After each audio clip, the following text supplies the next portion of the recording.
के पैसे खर्च कर रहा हूँ वो मैं तुम्हारा क्रेडिट कार्ड यूज कर रहा हूँ। तुम्हें कोई मसला तो नहीं? नहीं नहीं, कोई मसला नहीं है। मेरा दिया हुआ स्कार्फ कैसा लगा? बहुत अच्छा लगा। चलो आओ अब एक अच्छी सी सेल्फी लेते हैं। क्या मेरे साथ ये सब कुछ करना मुमकिन है रेहान? मैं तुमसे इसका हिसाब लूंगी। खुदा गारत करे इसे। उमर साहब, लैला से जो पावर ऑफ अटॉर्नी तुमने हथियाई है वो फौरन वापस करो। ऐसा नहीं कर सकता। जिसके हाथ में मोहर, बादशाही उसी की। मैं तुम्हें खत्म कर दूंगा। सोच है तुम्हारी उमर साहब, मैं तुम्हारा अपना बेटा नहीं है।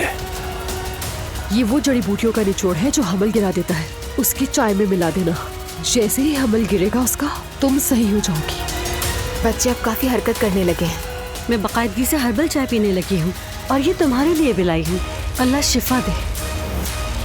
आखिर मैंने ऐसा क्या कर दिया है जो तुम मेरे साथ ऐसा बिहेव कर रहे हो? सच जानना चाहती हूँ मैं उमर। तुमने ये बात सोची भी कि मैं ऐसा कर सकता है? मैं नहीं चाहती कि ये मामला हमारे रिश्ते को खराब करे। शुरू से लेकर आज तक मैं ही वो इंसान रहा हूँ जो इस रिश्ते के लिए बीच का रास्ता ढूंढता रहा। लेकिन अब तो ये भी यकीन करना मुश्किल हो रहा है कि वाकई तुम मुझसे मोहब्बत करती हो या नहीं। मैं भी मोहब्बत करती हूँ। तो फिर क्या किया तुमने इस मोहब्बत के लिए? क्या मैंने कुछ नहीं किया?